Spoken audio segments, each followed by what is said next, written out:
Regional Director for the MSU Small Business Development Center, located here on the beautiful campus of New Mexico State University. We are so glad you're all here today. This is part of our Back to Business Wednesday series, and this is a topic today that we really wish did not attract all of us, but in today's world, it is something that we need to be informed about. And so, we have invited our Police Chief of Campus to make this presentation. I would like to recognize a special guest, Dr. Suzanne Shipley, President of MSU. And I'd just like to say thank you. We have some law enforcement and elected public officials. Thank you all for being here, and thank you all for serving. Okay, I'd love for all of you to take up your smart device and like or follow America's SBDC at MSU. That is how you can keep up with all of the programs that we offer. We provide business consulting, training, and research. Obviously, this is part of the training that we provide. And Linda Kennedy is the one who has put together the Back to Business Wednesday programs for us. Our staff that's here in the office right now, here in the room with us right now, Michael Gonzalez is over here, Suzanne Leslie, Walter Lambert, Phoebe Smith back here. Y'all may have heard of Lemonade Day. And so she takes care of that for us. And I think Linda McIntyre went back to the office. She's probably the one you all visited with. So we invite you to call us if you are thinking of starting a business or growing a business, even exit and succession planning that you need to plan for a little bit further out, like 3 to 5 years is a good gauge on that. So give us a call. I would like to introduce Linda Kennedy because she is the one who puts this series together, and she's going to tell you about our speakers today. Thank you all for being here. Thanks again for coming. We want to welcome you. We do this every second Wednesday of the month. It's called Back to Business Wednesday. We try to do topics that are interesting to business owners. But today is a very special day. I think this is something that affects everyone. So I want to, I'm so appreciative of the MSU Police Department coming to do this program. We have not only the Chief of Police here, Patrick Coggins, but we have Albert Jimenez, who's a sergeant here. So they've both been in police work for many years. Chief Coggins has come from Texas A&M University in Killeen. He's also been at West Texas A&M at Canyon, numerous other places over the last 27 years. He's been in the Air Force. He has certifications in police firearm instruction, law enforcement fitness specialist. He looks pretty fit. Thank you, but that was a few years ago. Yeah. He is a general police instructor, peace officer instruction, crime prevention, inspection, many certifications. So we are just very happy to have him here, and I'm going to turn it over to him. Thank you. Thank you, Linda, and good afternoon, everybody. And let me say right off that I'm really honored to have been invited to give this information or try to convey this information. It's a very distressing topic, and it's really a sad statement at times now that we have to talk about things like this. But what I would like to accomplish today, this is going to be a very brief presentation. I don't expect that we'll be talking much past 45 minutes. And I know everybody has, you got a lunch break, but you have other things to do. So during that time period, I have several things that I'd like to accomplish. I'd like to present some information to you. And the information I have here that's going to be in the slides, and the slides are more for me than you. They keep me on track, but, I'm going to ask you, you're going to look at them too. But the information I want to present initially comes from a 2014 published report by the FBI. And I referenced it at the end. You can look it up on the internet. It's available on the World Wide Web if you want to look at it in more detail. But essentially, what I like about the published report is that it examines a time period in the United States from 2000 through 2013, in which the FBI identified 160 active shooter incidents and began extracting information from that. And from that, I think if we look at the highlights, we can start to glean some information from that that might help us have knowledge as to, where are these things most likely to happen? Who's most likely to do these things? They won't lead us to any solid conclusions, but once you start putting data together and start seeing where there are commonalities, you can start drawing some inferences from there. Okay, so that's my first goal. And after we move past that, I wanted to talk to you for a few minutes, especially being business leaders in the community. I think it's important that not only yourselves, but also your employees, and I've done this with people, my family that I love. I've shown my little girl this video. I don't have any stock in the people in the company that produced the video, but I'm going to show you what I think is probably the most succinct active shooter video out there that is appropriate for just about any age group. And I would encourage you, if you're concerned in your businesses or concerned about your family members and they don't know what to do if they were finding themselves in a situation like this, it's available on YouTube. Many of you have probably seen it. We're going to show it, but it only takes about 5 minutes. I would encourage you to share that with people that you care about and you love. And then finally, towards the end, we're just going to talk briefly about law enforcement response. Law enforcement response to active shooting situations has changed dramatically over the last 20 years or so. The sergeant from Wichita Falls PD understands that when I first came up in law enforcement, there used to be this respond to the scene, contain it, and hold it until SWAT gets there. And now we've learned through experience, unfortunately, that law enforcement can no longer afford to wait on SWAT to get there. If there's homicide in progress, we need to do what we need to do to stop the killing. And so we're going to talk a little bit about law enforcement response at the end. I'm not going to give away any secrets of the trade. It's going to be very general, and my reason for doing that is so that if you're ever in a situation like this, you kind of know what to expect from the law enforcement, what we're going to be doing, and so know what to expect from us. Okay? So, and I'll be glad to answer any questions about this. If you let me get through the material and then maybe take questions at the end, it might allow us to move a little faster. But if there's something that really throws you for a loop and you want to stop and address it, please stop me and let me know. Okay? As I mentioned, a lot of the information I'm presenting here at the beginning comes from a 2014 FBI report on active shooters, and this just gives you the U.S. government's definition of active shooters: an individual actively engaged in killing or attempting to kill in a confined and populated area. This is the report I've cited. For purposes of this study, I think it's important to know when they talk about the study's methodology, how they go about gathering the facts and these kind of things. For purposes of this report, they were explicit in saying, okay, well, our definition is an individual actively killing people in confined places. But for their study, they've expanded their definition to include individuals because they did cover a few active shooter incidents that occurred that included more than one shooter, and they also excluded from criteria regular crime. Those are things where there might have been a mass killing, but the intent wasn't an active shooting situation. It was a criminal endeavor or event that occurred, but it wasn't active shooting. So they excluded those. During the study years of 2000 through 2013, the FBI identified 160 active shooter events. The purpose of their study is to provide clarity and data of value to both law enforcement and citizens. And so, again, I encourage you to read it. It's not anything, it's not a complicated document, so it lends itself well to both professionals and to a layperson wanting to read this and get this information. So the purpose of the study was to provide data of value in order to help stop these threats and save lives. And the FBI also mentioned specifically that the data that they got for the report came from official police reports that were filed in connection with the incidents, FBI records, and then open sources, newspaper, media, whatever else would fall into there. Okay, now we're going to get into some data about active shooting. Now, we talked about this, the period under study was 2000 through 2013.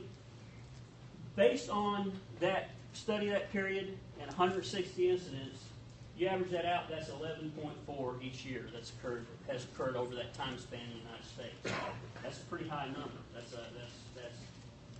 killing on a mass scale.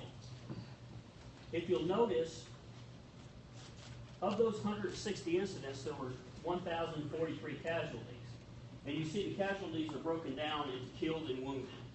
They're about 50-50. The number of killed is slightly below half. So your chances of survival, if you're ever caught in an incident like this, are about 50-50. This is a list of the incidents with the highest casualty counts. You'll see all the way back to 2007. Of course, everybody remembers Virginia Tech. That's the highest institution of higher education. But these others, Fort Hood, that was in Texas. Aurora, Colorado. The number of casualties in that particular incident, although the number of killed was lower, the number of actual casualties was in the 70s. And of course, Sandy Hook Elementary. What's important I'm going to point this out a little later, but this average is a little misleading right up here, this average of 11.4. I mean, the number itself is not. It's 11.4 per year over the span of those years. But there's also a trend to that. Unfortunately, if you break that down a little further and you do an average of the number of incidents that occurred in the first 7 years of the study, you'll see that it's much lower than in the second 7 years. All of those 160 incidents, all but 2 incidents involved a single shooter. In at least 6 incidents, the shooters were female. So we can say with some degree of certainty that most shooters are going to be males. That's what the data shows anyway. They can't say for sure. They say it in at least because there are still a couple of these that are unsolved in which the shooter wasn't identified. And then in 40% of the incidents, the shooter committed suicide.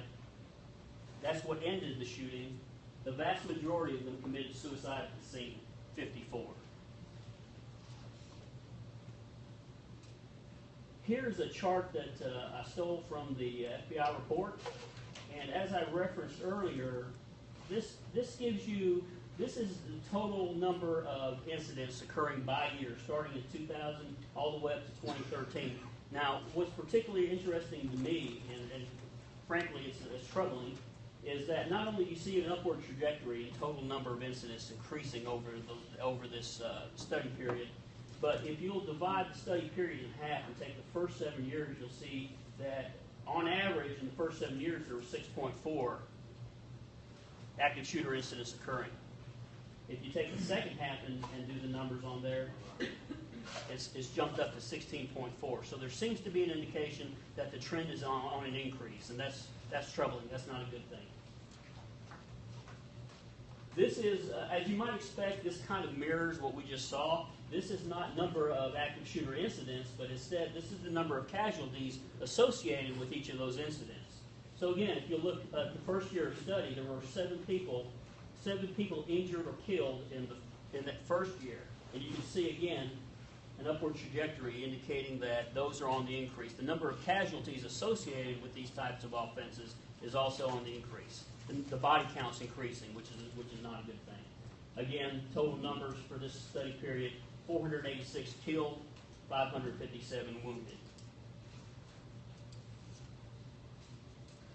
Let's talk real quickly about what this report says about venues.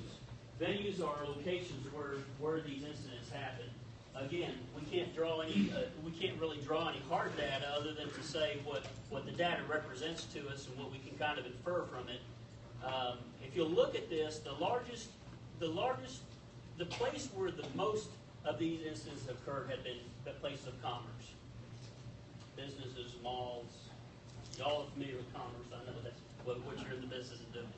45.6% of these incidents occurred in places of commerce. Moving down the list in order, the next highest is education, and that includes everything pre-K all the way up through institution of higher education. 24.4% of these incidents occurred at an institutional facility or educational facility. I broke this out because initially when I put this all together, I was doing it for a campus audience.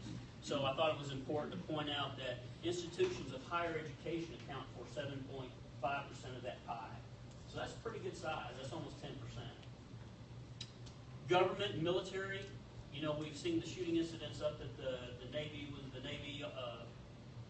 naval deal up in Washington, D.C., that area. Those, Fort Hood, those places are not immune to this either. You'll see that they account, government and military offices account for approximately 10% of where these incidents occur. And then, of course, the remainder encompasses a kind of a mixed group at the bottom: open space, residences, houses of worship, churches, places that don't lend themselves very well to fitting in any of the other categories. Those make up the remainder of the 100%. Duration of events very interesting too, because in some of these cases, the FBI was able to determine which ones they could measure in terms of time span, from when the incident started and when it stopped. They identified 60, of the 160, they identified 64 of these incidents that they could put a time on, when it started, when it stopped. Of those 64 incidents, 44 of them ended in 5 minutes or less.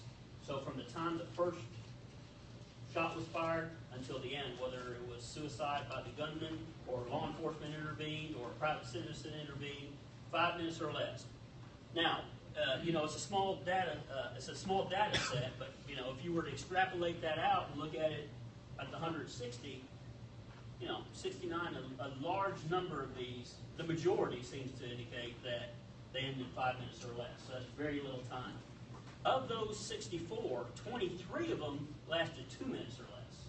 So it's it's an extremely violent, chaotic, and short time period. Resolutions, how were these resolved? Well, the data shows from the 160 incidents that 56% ended in the shooter's own initiative. Either he or she committed suicide, stopped shooting for some reason, or fled the scene. 13% ended after an unarmed citizen intervened. We read about those situations in classrooms when teachers intervene for their students to save lives. Those are the kind of situations we're talking about there. And then, of course, there's a small percentage, approximately 4%, ended after armed non-law enforcement personnel intervened. Okay, takeaways from the FBI study. From my reading it, these are the things that I found to be most important. The number of active shooter incidents appears to be on the increase in recent years. The number of casualties associated with these incidents also appears to be on the increase. I don't think there's any arguing that. We see it all over the news. San Bernardino, all these things have happened since then. We're seeing in France. We see these incidents become more and more common. The majority of active shooter incidents take place at commercial and educational venues. They account for the biggest slice of the pie, or slices of the pie. And then, of course, I threw that in for higher education. And then 69% of the incidents where the time could be measured ended in 5 minutes. And then 52% of those ended in 2 minutes or less. So very short duration, very chaotic, very violent. And then 13% ended when unarmed citizens interceded. I have a video. I want to kind of switch gears here. I want to have a video that I want to show. As I started out mentioning, this is a video produced in conjunction to the Department of Homeland Security in conjunction with the City of Houston. Produced this. I think it's worth viewing. If you've seen it, please bear with us a minute for those who haven't, and then we'll talk about a few of the strategies in the video.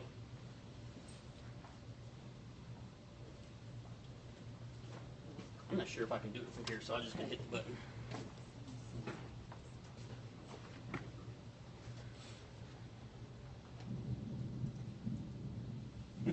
Sorry about the commercial. There.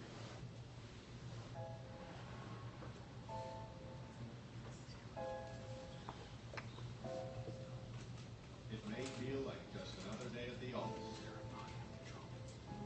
but occasionally, life feels more like an action than reality.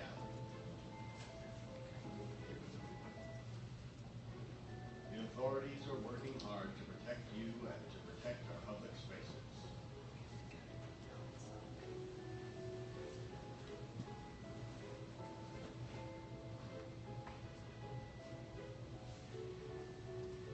But sometimes, bad people do bad things. Their motivations are different.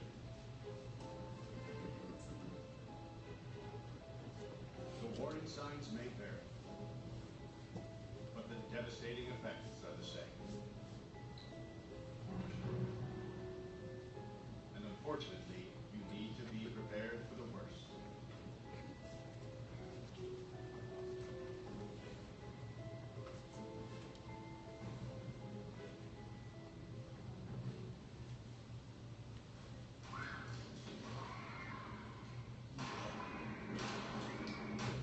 If you were ever to find yourself in the middle of an active shooter event, your survival may depend on whether or not you have a plan. The plan doesn't have to be complicated. There are 3 things you could do that make a difference. Run, hide, fight. First and foremost, if you can get out, do. Always try and escape or evacuate, even when others insist on staying. Encourage others to leave with you, but don't let them slow you down with indecision. Remember what's important, you, not your stuff. Leave your belongings behind and try to find a way to get out safely. Trying to get yourself out of harm's way needs to be your #1 priority. Once you are out of the line of fire, try to prevent others from walking into the danger zone and call 911.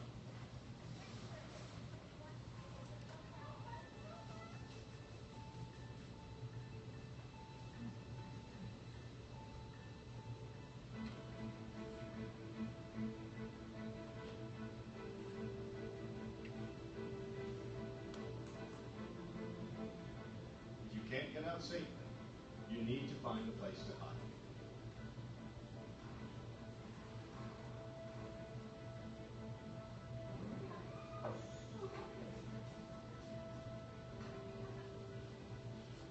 Act quickly and quietly. Try to secure your hiding place the best you can. Turn out lights, and if possible, remember to lock doors. Silence your ringer and vibration mode on your cell phone. And if you can't find a safe room or closet, try to conceal yourself behind large objects that may protect you. Do your best to remain quiet and calm.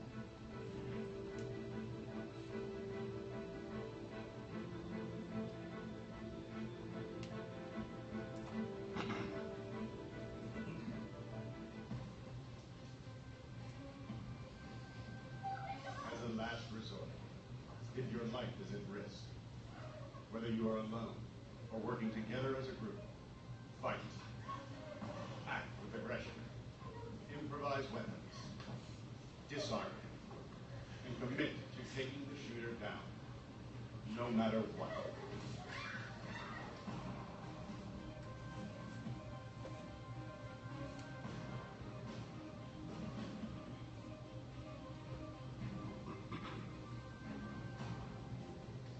Try to be aware of your environment.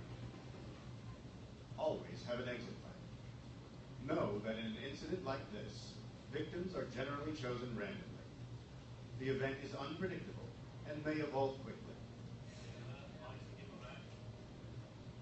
The first responders on the scene are not there to evacuate or tend to the injured. They are well trained and are there to stop the shooter.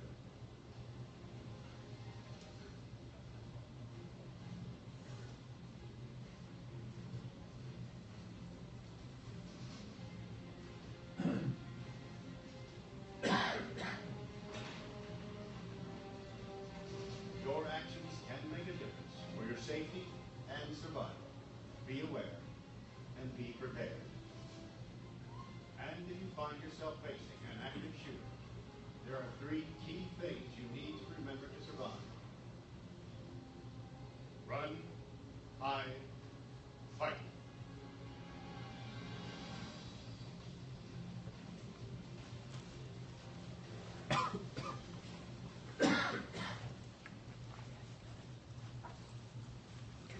Thank you. Has anybody not seen that video before? Okay, good. That's about 50%. That's good. What do y'all think of it?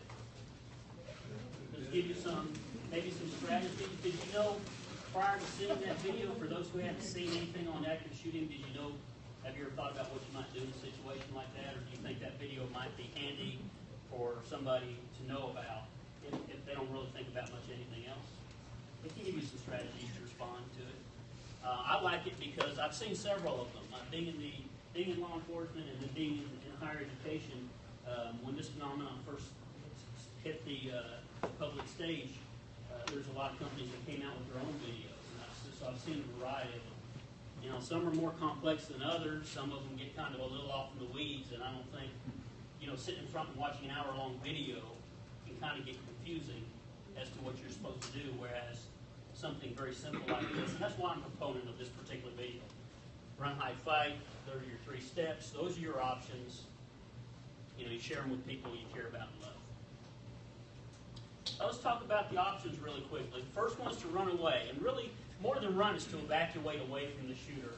Not all shooting situations, as the data shows, are going to occur inside a building.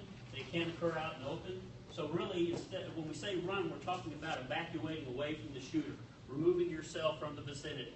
Distance is your friend. If there's an escape path, attempt to evacuate. That means if the shooting is occurring outside, try to get inside somewhere. Vice versa. If the shooting is occurring in a building and you can safely make it out of the building, extract yourself from the situation. That's your first step, putting distance between you and this active shooter. Evacuate whether others agree to get out or not. You may have some people who, we live in Texas, so I assume the majority of us know what gunshots really sound like. They're not like on TV and boom, boom. If you hadn't heard a gunshot before, I encourage you to take an opportunity to do it. Go out to a pistol range, you can hear what a real gun sounds like. But the thing that I can most closely explain it as is like a whip. It's a loud cracking noise. There are documented cases, not necessarily from this report, but of people who have heard that crack, heard what they believe was gunshot, but slowed down their response. They couldn't believe that was actually happening in and around them. If you know what a gunshot sounds like and you hear it, that's the time to start reacting immediately. Don't doubt. So if you have people that are doubting that, not sure what it is, if you know what you're listening for, react. Take them with you. If they won't go, don't force them. Go on your own. Leave your belongings. None of those are worth your life. If possible, get your cell phone. I think most of us carry our cell phones now on us, so that's not a huge issue. If you can safely help others escape, prevent others from going in. If you make it out to a safe area and you're covered and you're seeking cover, you are covered. If you can prevent people from walking into the affected area, I think that's all of our duty to do that. And then of course call 911. Understand that 911 in an active shooting situation is likely going to be overloaded very quickly. But call 911 just to make sure that they're getting the message. It's better to have a bunch of calls going in than have no calls going in. We talked a little about this already, and it's mainly to distinguish if the incident is occurring outside, you want to get inside of the building, and vice versa. If it's occurring inside and you can safely get out of the building. Okay, if evacuation or fleeing the scene, getting away from the active shooter is not an option, it would put you in danger. If the active shooting were occurring out in the hall, then the only way I could get out of this room was to go out into the hall and possibly have a confrontation. The next step is to hide. You're trying to hide from the shooter so that you make yourself part of the room, static, quiet. You're trying to buy time, because we already learned that most of these incidents end in 5 minutes or less. Many of them 2 minutes or less. Once the calls start coming in, law enforcement is responding, and it's going to be law enforcement from all over the area. You'll have Highway Patrol, you'll have Wichita Falls PD, Sheriff's Office, MSU PD. So what you're trying to do at this point is survive that 5 minutes. And I'm not saying everyone's going to last 5 minutes, but the majority of them do, so you're trying to buy time. So you're going to hide. You want to secure yourself and others in the closest safe office if possible. If you're in a safe place and you have to go out into an unsafe place, stay where you're at. Barricade the doors, get out of view, get behind cover if you can. If there's cover in the room, get behind it. Stay close to the floor. Everybody know why you want to stay close to the floor? You want to make yourself as small a target as possible. Your movement should not be restricted. If you have the opportunity, you don't want to be in a corner that there's only one way out of. But if you can seek cover somewhere and you can not limit your movement, so you have two different avenues of egress, you want to do that. And then, of course, you want to make it quiet. You want to silence your cell phones. Your goal at that point is to not even have any indication you're there. You want that person to walk by the room, and you want to buy time. If there are others present in the room, plan to take action if confronted by the shooter. You barricaded the door, you all tell your cell phones off, you're quiet, you turn off the lights. But if you're with others, you need to have a backup plan. And that's the time to start talking with others. Even if you're alone, you want to have a backup plan in case the shooter does come into your room. Stay put until directed otherwise by competent authority. How do you know who's on the other side of the door? Well, a door with glass like this, you can likely see if it's going to be law enforcement. But how do you know the other person that's knocking on the door wanting entry is law enforcement if you can't see them? That's hard to distinguish. Just keep in mind that if you open that door, and you're taking responsibility more or less for what happens after that point for yourself and everybody in that room. Now, I will tell you that law enforcement carries commission cards. So if you're unsure and you want to open the door, you want to let law enforcement in, have them slide their ID card under the door to you. That's one way. We don't just give those out to anybody. So that would be a good way to identify law enforcement. And then finally, the last option is to fight. I'm not going to. There are several of these incidents in the past where shooters have just, with impunity, walked up to people and killed one after the other with no type of confrontation, just with impunity. And you got to realize that the way these situations have been unfolding, what we've seen is that if that's your last opportunity, the best thing you can do at that point is to fight. If you're confronted by the shooter, you can't escape. You can no longer hide because it's face to face. It's good to have a plan, and your plan for survival, your only plan for survival may be to fight. So your goal, if you were going to fight, you have to have the goal of trying to incapacitate the shooter. There are a number of ways you can do that. If you're with other people, there's strength in numbers. There's all kinds of objects in this room that can be used to rush a single person and attack. People might get hurt. It's likely that you resign yourself that people will get hurt, but you got to understand the mindset. We've seen these things unfold. We've seen people just with impunity kill one after the other. So if it comes down to that, you got to make a conscious decision with those around you. Are we going to focus our attack? Are we going to try to survive this? Not all of us may survive, but if we work together, we have the best chance. Things like the computer monitor over there, anything heavy, multiple people attacking one person with heavy objects and doing it violently and with physical aggression are likely to create enough of a interruption in the attack that people can either escape or overcome or overwhelm the attacker. If you decide to do that, act with physical aggression, improvise weapons. We talked about a few things: chairs, computer monitors, tables. Some guys in here big enough to pick them up. And if you make that decision to do it, the advice is to commit to your actions. Decide you're going to do it, and then follow through and put everything you have into it, because that may be your last chance of survival. Fight as a group if possible. Some indications here of some improvised weapons.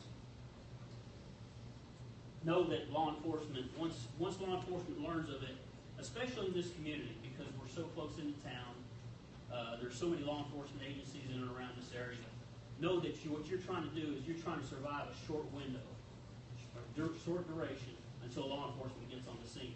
Because when law enforcement arrives on the scene, it's going to distract that attacker from what he's doing, and that's homicide in progress, to how he's going to handle the police arriving on the scene.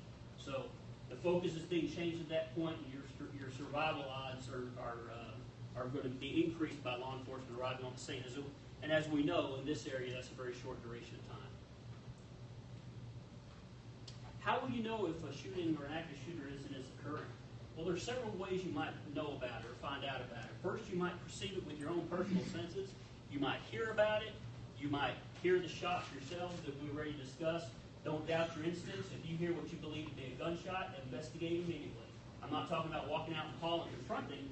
I'm talking about get up, focus on what that was. Don't doubt your instincts.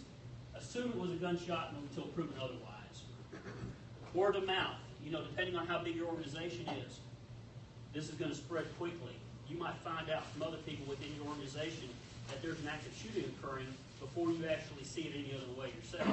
And then, of course, some institutions, our institution, for instance, but some other private sector, some other places use official notification systems. We happen to have an emergency notification system. And as soon as we become aware of it and confirm it, we're going to send it out to the people who may be affected by it. And they're going to learn quickly through the official notice that there's an active shooting situation, and we're going to tell them in generalities what we want them to do. So you might investigate. Or think about it. If you're the business leader, what do you have in place in order to alert your staff that something like this is occurring, or do you? Might be something to think about implementing if you don't. I know many offices, even here at the university, they have their own secret code words. And the code words said out loud, you know, that's an indication that something's wrong in the office. Do you have anything or any way to notify your workers that there's an emergency occurring and they need to seek cover? Might be something to consider. Really, very quickly, lockdown versus shelter in place. These terms are often confused with each other. A lockdown is, the purpose of a lockdown is to protect occupants from an immediate threat, enter near a building by seeking cover and harden into the facility. It's like we talked about on the high. You're barricading the door, you're hardening your facility, you're trying to prevent anybody from coming in. Generally, a lockdown is used to keep people out and is used or deployed in violent criminal situations to keep people who are on the outside from coming in. In contrast to that, you'll hear a lot about shelter in place. Sometimes they're used. What's the word I'm thinking? They're used. Yeah, thank you. But they're not the same. Shelter in place is used primarily in environmental hazards when we're trying to harden the facility for a biological or a chemical type hazard that could infiltrate into the air and cause us a medical issue or a hazmat type issue. So just kind of know the difference, and if you're going to work on or think you might work on a plan for your own business, you might be aware that there's two different things that are unique. They're not interchangeable, but you might have a plan for both.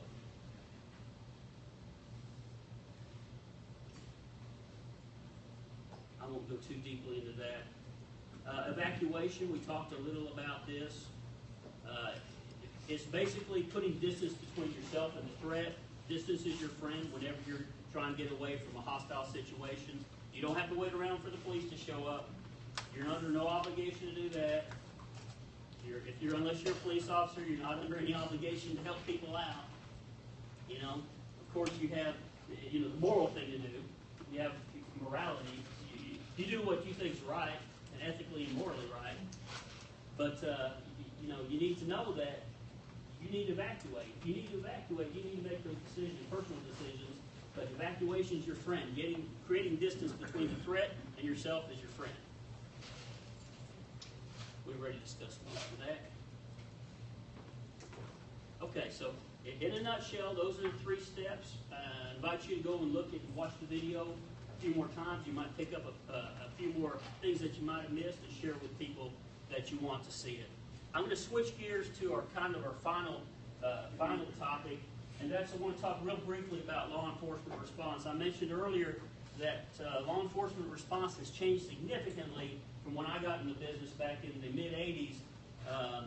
Columbine occurred after that. Really, Columbine in our world changed things a lot because what we had there was a unique situation where law enforcement arrived, was on scene, and yet much of the violence and the murder occurred even after law enforcement was on scene.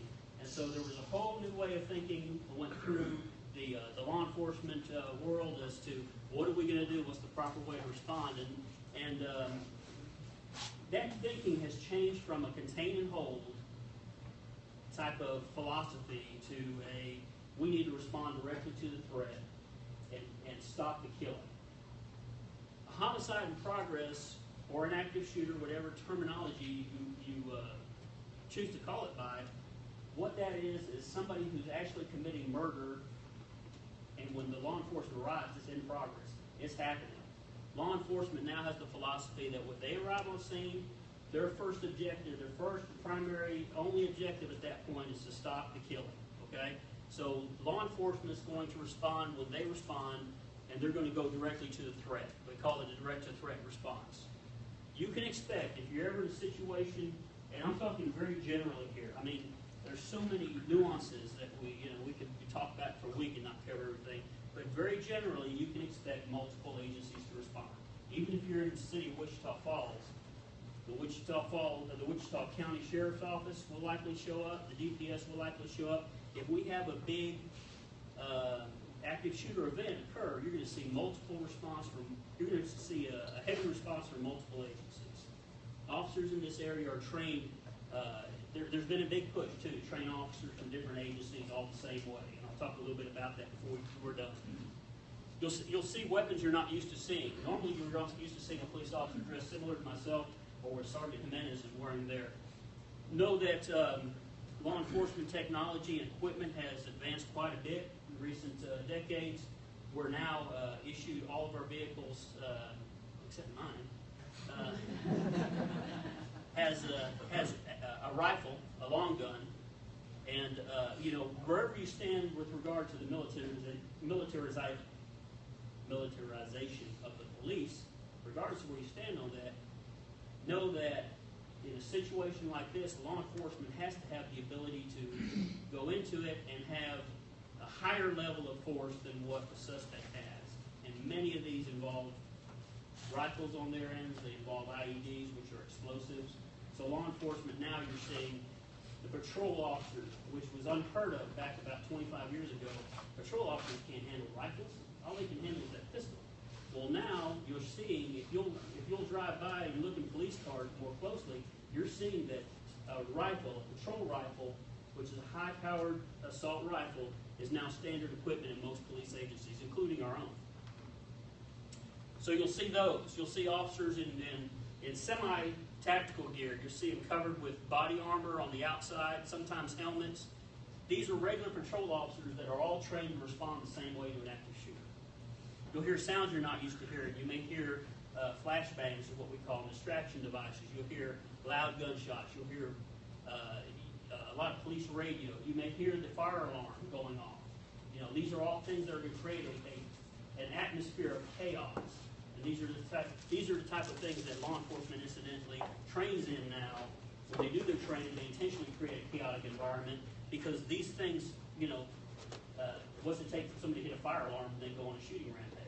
It's very likely that the fire alarm is already going off. We talked about law enforcement moved to with a sense of purpose directly to the threat. This one's a big one for people to, I don't know. This one it takes a little bit more explaining, especially when you're attending these active shooter training programs. And that's initially the first wave of police officers comes in. As I mentioned, their goal, their sole mission in life at that point is to stop the shooting. So they're going to have to, and law enforcement is actually trained now to pass injured people up in a situation like this and move directly to the threat. I think from a sterile environment like we're in, where we think about it logically, we have to send our resources at that point to stop the threat.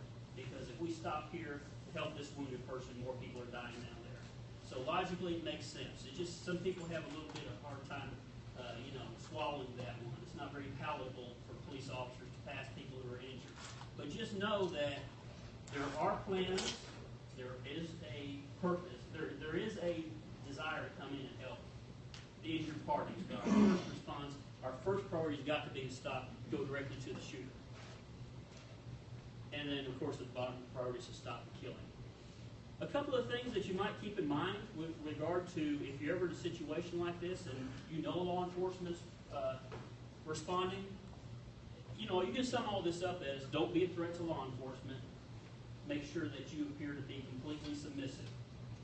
And the reason for that is because, as you can imagine, when responding to a situation like this, everybody's going to be amped up at their highest level. They're going to be, on the very edge. And so you don't want to make law enforcement's job more difficult by pointing or becoming, being chaotic yourself. You want to keep your hands visible. Law enforcement's always trained to look at the hands because the hands are what kills you. Just keep your hands visible. Don't approach law enforcement aggressively. Do give complete description of the shooter and tell law enforcement when they arrive where the shooter is. Don't point at law enforcement or give any officers a reason to believe you're a threat.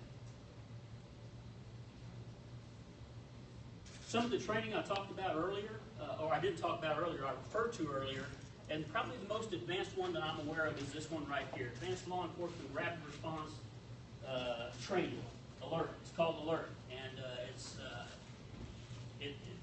my understanding is a government-funded or subsidized active shooter response training program, but it's based out of San Marcos, Texas State University. So Texas has a hand in being on the cutting edge of how law enforcement responds to active shooter events.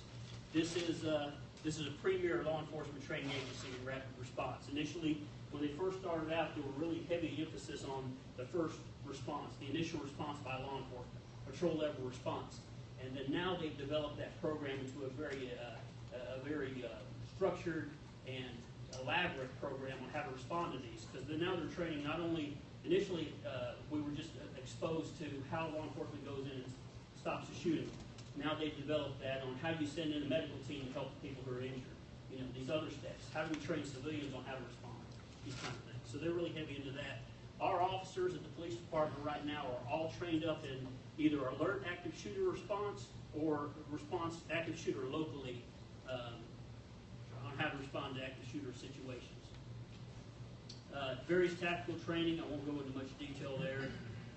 And then, of course, on use of force and deadly force policies and then laws. We talked a little bit about the long guns and the ballistic protection. Those are things that you don't normally see on a day-to-day basis that you might see often in a situation like this. Okay, finally getting to the end here. We're still pretty close on time. I kind of did a summary of everything we talked about. And it kind of takes it from the top, and we'll run through it real quickly. And then any questions you might have, I'll be glad to answer them. Most incidents involve a single shooter, most of whom are males. The FBI report on active shooters indicates that an increasing trend in incident numbers and casualties indicates most incidents occur at places of commerce and educational venues. Of the events in which time can be measured indicates that most events lasted 5 minutes or less. We talked about lockdown, shelter in place. We compared and contrasted them. We distinguished between the two. Lockdown is used to harden the room you're in or the facility you're in from a violent criminal threat. Shelter in place is an environmental threat. You're trying to keep the outside air out from coming in. Law enforcement response. Some of the very general things that you need to expect if you're in one of these multiple agencies. You may see law enforcement from FBI, DEA. I mean, there is no limit to what agencies are now doing active shooter response training. And so in a city like Wichita Falls, we do have FBI agents here. You may see an FBI agent responding to this. And what's really neat is all the training is all the same. Everybody is on the same page of music, and that's what really helps out in a situation like this, as opposed to the past when we trained department had their own protocol. This protocol is all the same.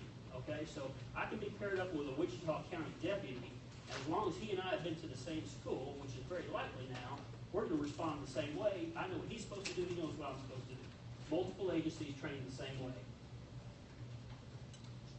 Priority is to stop the killing. That's going to be the first and most important thing that law enforcement does.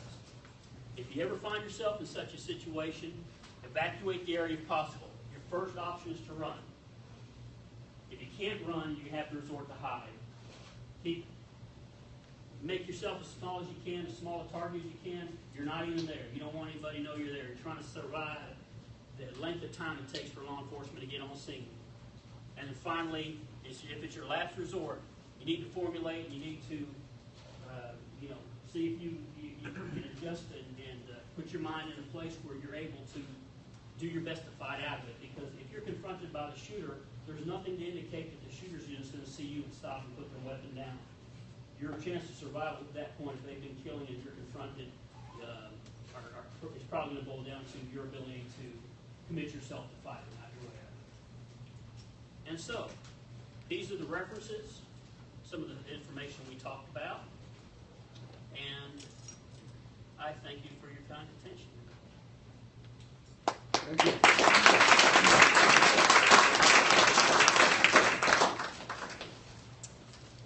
I don't know how much time we have, but if there's any questions anybody has or any material, I'd be glad to. Yes, sir. Do you know any updates on the shooting in Sebastian, Arkansas this morning with 2 police officers? I'm sorry. Any updates on the shooting this morning in sir. Arkansas? No, sir, I sure don't have anything on that. Yes, sir. Obviously, with the increase in fatalities and incidents, the increase in the number of people that are doing here or even concealed carry, is there any videos or anything like that out there that kind of links those two subjects together? What do you do with our LTC or? The LTC training type videos? Well, what's the best course of action if you are actually carrying something happens in the workplace? Are there any videos that show that? Now, just to be unclear, are you talking about how to react if you're a LTC and law enforcement shows up, or what LTC should do in response to a threat they perceive? Both. Okay, I'm not aware of anything with regard to what LTC should do in response to a threat. LTCs are vetted through the state. They go through a training program, and so the expectation there is that people who have licenses to carry are familiar with the laws and are going to react based on what they know about the law and what the training is. With regard to the how to respond if law enforcement shows up and you're an LTC and you've been using your weapon in a confrontation, right now the most current information I have is you want to distance yourself. If you have to use your weapon and you perceive law enforcement's on scene, you don't want to lose control of that weapon. You don't want to risk handing it over to the bad guy. What you want to do is stay in the vicinity of that weapon, but putting it down and having both hands completely visible to law enforcement when they come in. So you need to be in proximity to that weapon, so if something goes bad, or that's not law enforcement, you still have the weapon, but if you perceive law enforcement arriving there, you do not want to have your weapon in your hand. If you have to use it, put it down in proximity, have your hands right in front of you so law enforcement can plainly see it. Would holstering it not be sufficient enough?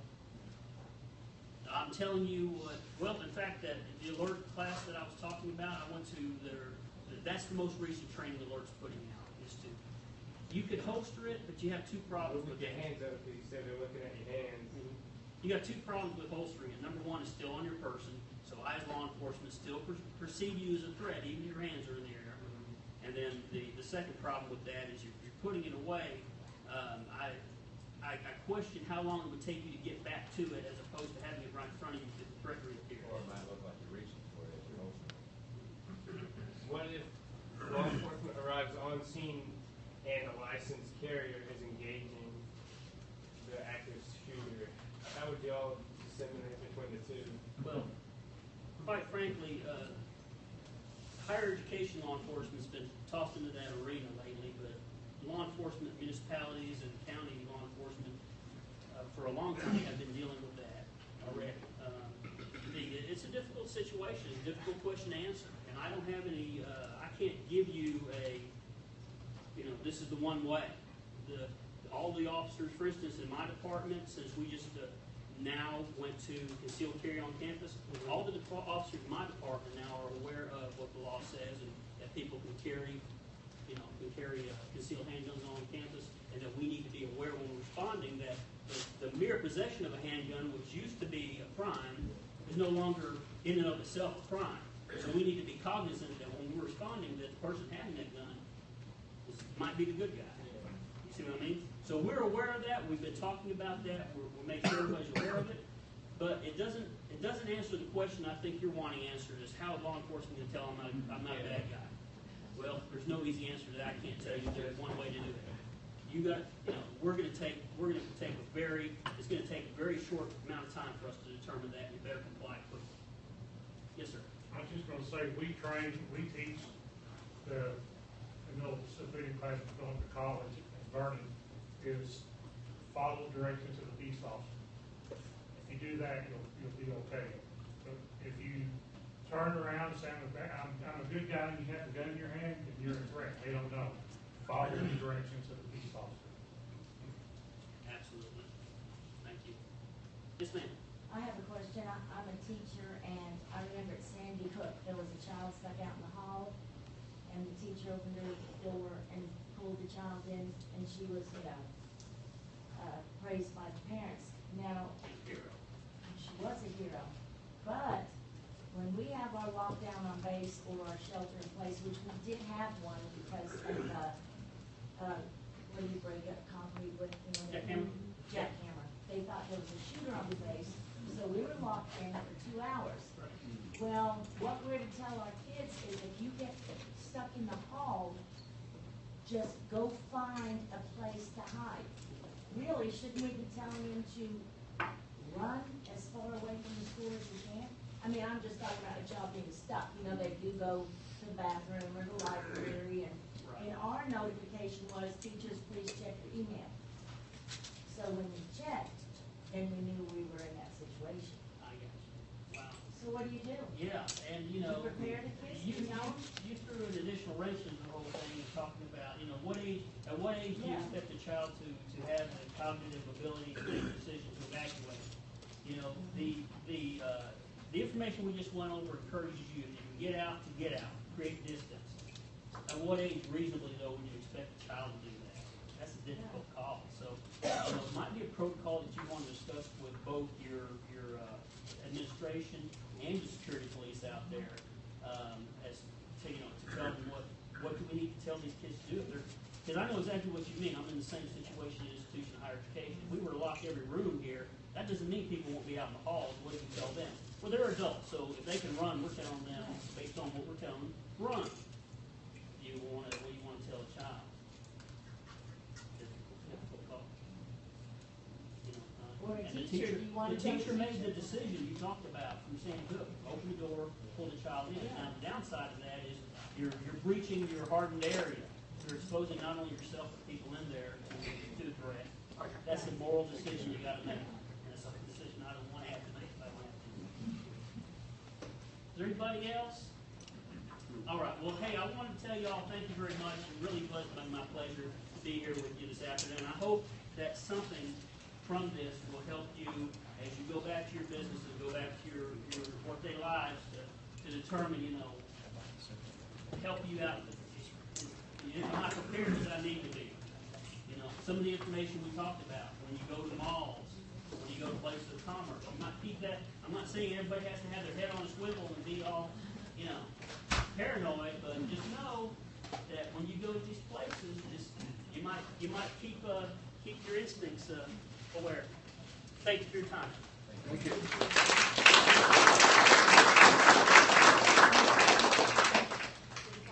you so much. It was an excellent presentation. And we might twist Dr. Shipley's arm to let her loan you out. We have an organization that we enjoy this presentation. We might make that happen. Information, please do. This event is on our Facebook page, so you can certainly share it or listen to it again. I do like the idea of sharing that YouTube video. That was excellent. Before you leave, please fill out the evaluation. One thing we have to do. And also, please notice the other flyers on your table that discuss upcoming events. Our next Back to Business Wednesday is September 14th, I believe. It's the second Wednesday of the month. We have QuickBooks training, we have desktop, and web training coming up just next week. 14th. Week after next. Week after next. So give us a call, a couple of questions about that. Again, like us on Facebook, tell us on Twitter that Sylvia's talking about all this so much. We appreciate you being here, and thank you again. I believe it. Thank you.